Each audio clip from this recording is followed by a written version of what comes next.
Actor कैसे बने? 96 का वर्ल्ड कप ने मुझे एक्टर बना दिया, बस मैं ये कहूँगा। यस वर्ल्ड कप में? यस। वो कैसे? 96 में जब वर्ल्ड कप हो रहा था जी तो पीटीवी से एक ही चैनल था उस वक्त, जी। तो बीच बीच में स्किट्स आते थे, कॉमेडी स्किट्स पीटीवी में ना। ओके। तो मुझे बचपन से ही शौक था कि मैं एक्टर बनूं, क्योंकि ये शायद 92 में मैंने एक दुआ की थी अल्लाह से। 92 में रेलवे स्टेशन पे किस जगह? Karachi Karachi. Railway station. Okay. हम लोग आ रहे थे लाहौर ठीक है। ट्रेन से, ठीक है। तो वहाँ पे चल रही थी शूटिंग ड्रामे की। ओके। एक एक्टर को देखा जो मुझे बड़ा अच्छा लगा, और मैंने कहा कि अब मैं इससे जाके ऑटोग्राफ लूँगा। उस वक्त सेल्फी का दौर नहीं था, तो जब मैं गया ना तो उन्होंने लिफ्ट नहीं कराई मुझको। तो अच्छा। हाँ, लिफ्ट नहीं कराई। एक्टर का नाम? नहीं, वो नहीं लूँगा मैं। आज बहुत अच्छे दोस्त हैं। चलिए बता दें यार। अच्छा, अभी छोड़ देना है सर। उस वक्त तो मैंने बड़ी बदवाई दी थी, गालियाँ दी थी उसको, अच्छा। लेकिन अब बड़ी अच्छी दोस्ती है, बहुत अच्छी दोस्ती है, बहुत काम भी किया हमने बहुत ज़्यादा उनके साथ। अच्छा। जब वो चले गए ना, तो रेलवे स्टेशन पे खड़ा हूँ, मैंने ऐसे से ऊपर अल्लाह को देखा, या अल्लाह मुझे एक्टर बनाना। अब मैंने एक्टर बनना है, और मैं अपने फैन से जाके खुद मिलूँगा, और मेरे अंदर वो ताकत दे देना कि मैं जो बंदा मुझसे मिलना चाह रहा हूँ ना, मेरी नज़र उससे मिला देना। 4 साल गुजरे, 96 का वर्ल्ड कप आया। मैं कितने लोगों को मैंने कहा कि मैं अपनी मदर को भी कहा, अपने फादर को भी कहा कि मैंने एक्टिंग करना। वो मजाक समझते थे। अपने दोस्तों को कहा, मैंने कहा पीटीवी में कोई जान पहचान है? कह रहे क्यों भैया, मैंने एक्टर बनना है। 96 का वर्ल्ड कप, मेरे फादर जो है वो वर्ल्ड क्रिकेट के बड़े शौकीन हैं, मैं भी अब शौकीन हूँ क्रिकेट का। हमारे अब्बा का है कि अगर मैच पाकिस्तान जीत रहा है, उनसे आप कुछ भी मांग लो, वो आपको दे देंगे। इवन कि आप बोलेंगे ना, यार अब्बा मैंने प्राइम मिनिस्टर बनना है, हाँ मैं बना दूंगा, वैसे वो मना नहीं करते किसी चीज़ के लिए। पाकिस्तान और इंग्लैंड का मैच हो रहा था जी। पाकिस्तान मैच जीत रहा था, तो वो बीच में गैप आया, ड्रिंक ब्रेक हुई ना, जी। तो स्केट चले पीटीवी में ना। तो मैंने अब्बा को कहा, मैंने ड्रामा में काम करने का दिल कर रहा है, कोई है जान पहचान आपकी टीवी में? तुम्हारे अब्बा बैठे हुए ना, गोल्ड लीफ सिगरेट पी रहे थे ऐसे। उन्होंने पीछे मुड़ के ऐसे यूँ देखा मुझको ना, मैंने उनको यूँ सर पकड़ के ना यूँ कर दिया। मैंने ठीक है, मैंने नहीं करना ड्रामा वापस, आप वो देख। अच्छा, मैच वो जीत रहा था पाकिस्तान, मैं जीत गया पाकिस्तान। अच्छा। मैंने फिर कहा, मैंने कोई है? कह रहा पीटीवी कॉल करो, काजिम पाशा को बोलो सईद आलम का बेटा बात कर रहा हूँ। तो थोड़ी देर पहले उनको मैंने यूँ देखा, मैंने काजिम पाशा, एक बहुत बड़ा नाम डायरेक्शन की दुनिया में, मैंने जानते हैं वो आपको? मुझे फिर यूँ देखा, कहते हैं साले जाके कॉल कर उनको। अच्छा, उस वक्त 17 होता था डायरेक्टरी एक कराची में। अच्छा। 17, ये पुराने जो लोग होंगे ना उनको पता होगा 17 क्या था। अच्छा। तो 17 पे मैंने कॉल की, और मैंने कहा जी मुझे पीटीवी का नंबर दे दें। उन्होंने पीटीवी का नंबर दिया, मैंने पीटीवी कॉल की, खातून ने उठाया, मैंने जी काजिम पाशा साहब से बात करा दें। उन्होंने रूम में ट्रांसफ़र किया, और काजिम साहब ने उठाया। मैंने अस्सलाम वालेकुम काजिम अंकल, मैं आगा शराज बात कर रहा हूँ, सईद आलम साहब का बेटा। कह रहा है सईद आलम वो मौलवी? मैंने दिल में कहा, नहीं मौलवी तो कहीं से भी नहीं है हमारे अब्बा। मैंने नहीं मौलवी नहीं, वो जो पीआईए में पहले होते थे, फिर उनकी शहबाज ट्रेवल्स पीआईडी। हाँ, अरे वो किधर है भाई सईद आजकल? मैंने कहा अब्बा इधर ही हैं। तो हाँ बेटा बोलो। मैंने कहा काजिम अंकल ड्रामों में काम करने का दिल कर रहा है। कह रहा आ जाओ पीटीवी आ जाओ। अच्छा। मैंने ठीक है। अम्मा से मैंने 5 रुपये लिए, उस वक्त 2 रुपये किराया था। हसन जई, उसकी पुरानी चीज़ अभी तक याद है मुझे। हसन जई में बैठा हूँ मैं, ठीक है, नहीं G7 में बैठा हूँ, नीपा उतरा हूँ, नीपा से हसन जई लिए, हसन जई से डायरेक्ट पीटीवी के सामने उतरा। रिसेप्शन पे गया, और रिसेप्शन पे खातून बैठी थी, बड़ी खड़ूस सी, अल्लाह उनको जन्नत नसीब करे। मुझे यूँ थी, क्या है? मैंने कहा काजिम साहब से मिलना है। 1 मिनट रुको। उन्होंने काजिम साहब को फ़ोन किया, फिर मेरी बात हुई, तो उन्होंने पर्ची बना के दी, ये लो। रूम में पहुँचा तो उस वक्त मैंने बहुत सारे लोग देखे, तलत हुसैन साहब, नबील भाई, सातिया, असलम लाटर साहब, शबीर जान साहब, और मैं यूँ हो गया।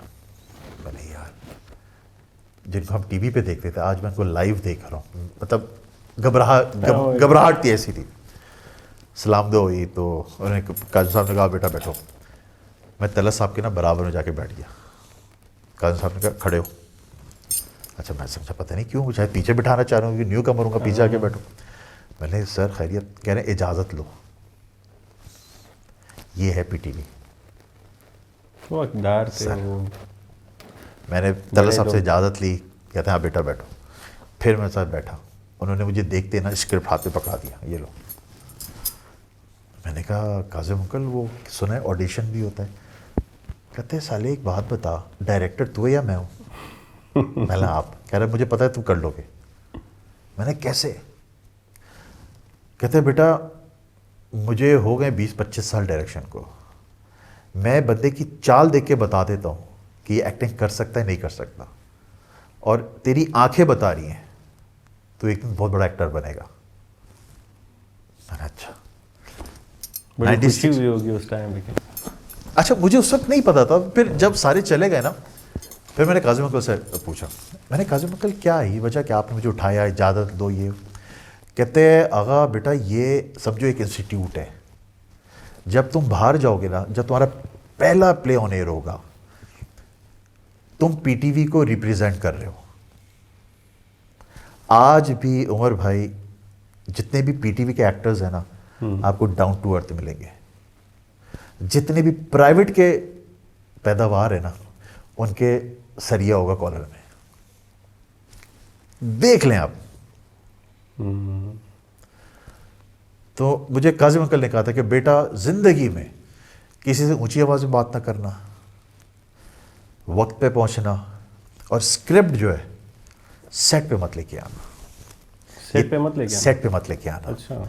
जिस दिन ये तीनों चीज़ें तुम्हारे पास आ जाएंगी ना, उस दिन तुम्हें हर डायरेक्टर कॉल करके बुलाएगा। अच्छा। यस, स्क्रिप्ट सेट पे लाने एक क्राइम है।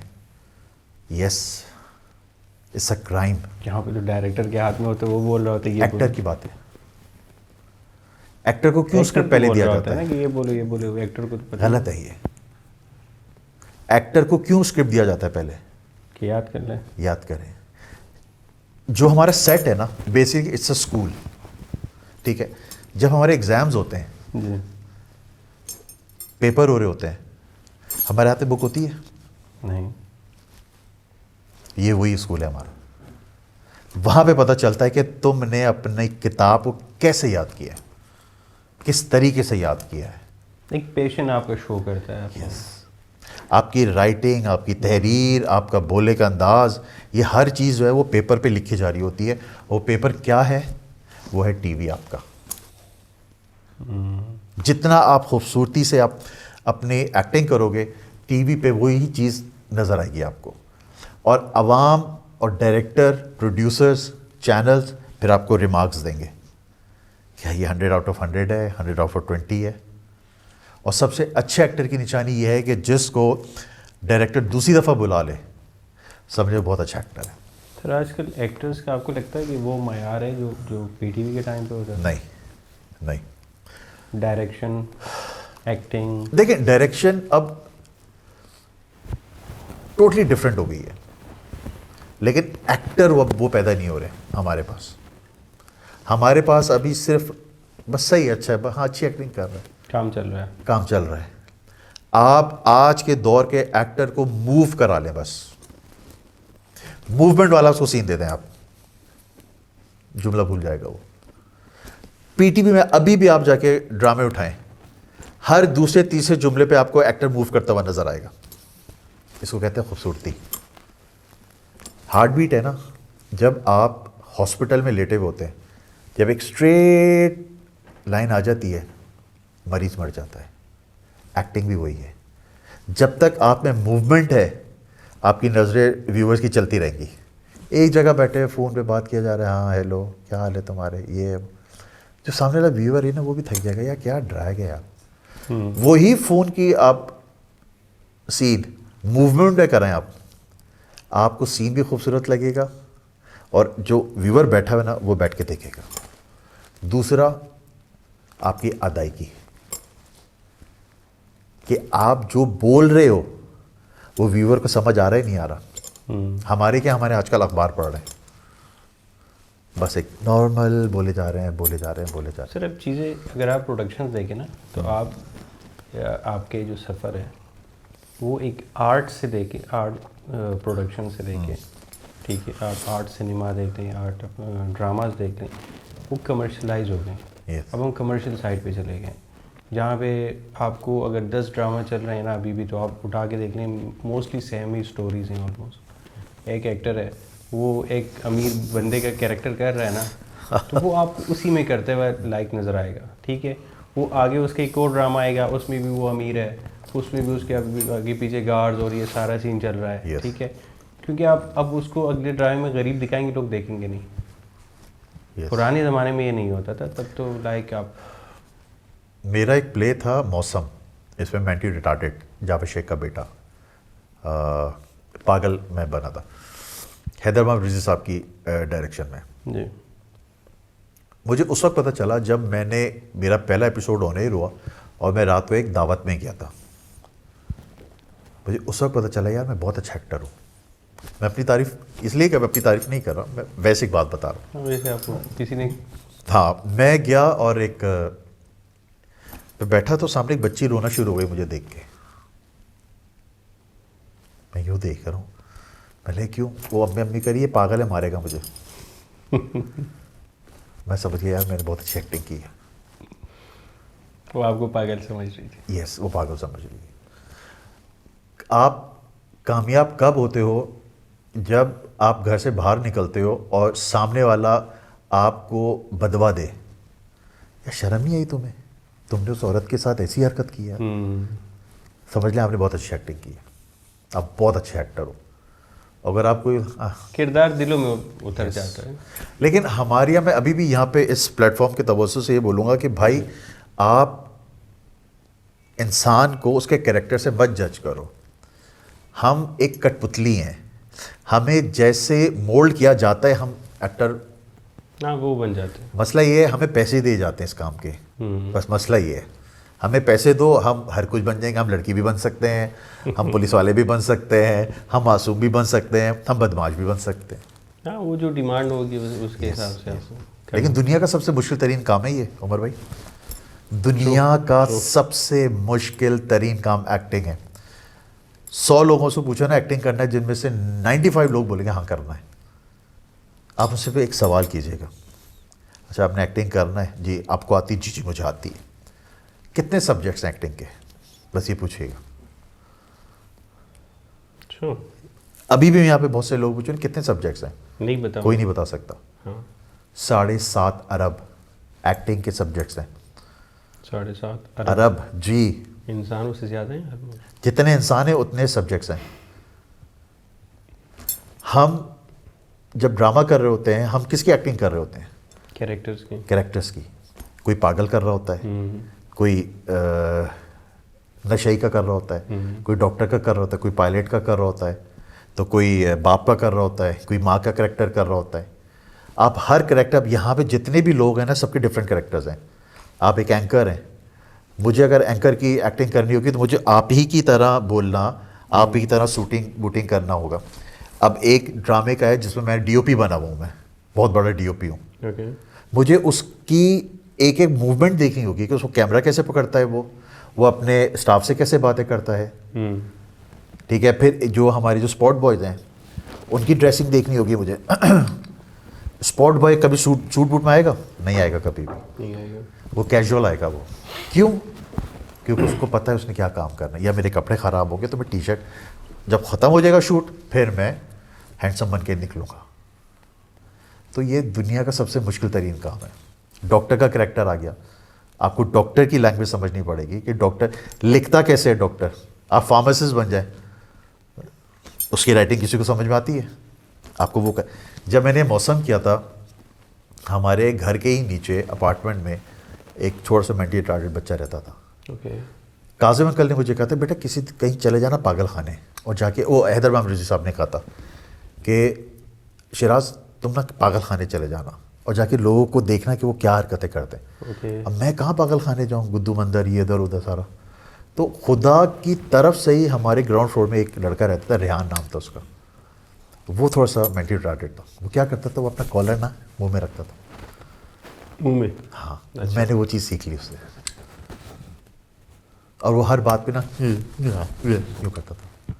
मैंने वो चीज़ से सीखी। अच्छा। यस यार, बहुत मुश्किल काम है ये अभी एक्टिंग। तक याद है आपको वो? यस, मुझे आज दिखा सकते हैं थोड़ा सा?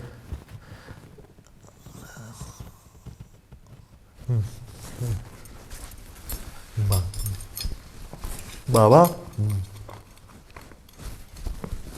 ये, उसकी कंटिन्यूटी थी उसकी, वो हर बात पे ना सर। राल टपकती रहती थी। अच्छा, अब राल टपकना एक अलग मुश्किल काम। हाँ, ये क्या कैसे करें? हुई? रुई होती है ना, रुई, जी जी। ग्लिसरीन डाल के मैंने यहाँ रख ली थी। अच्छा।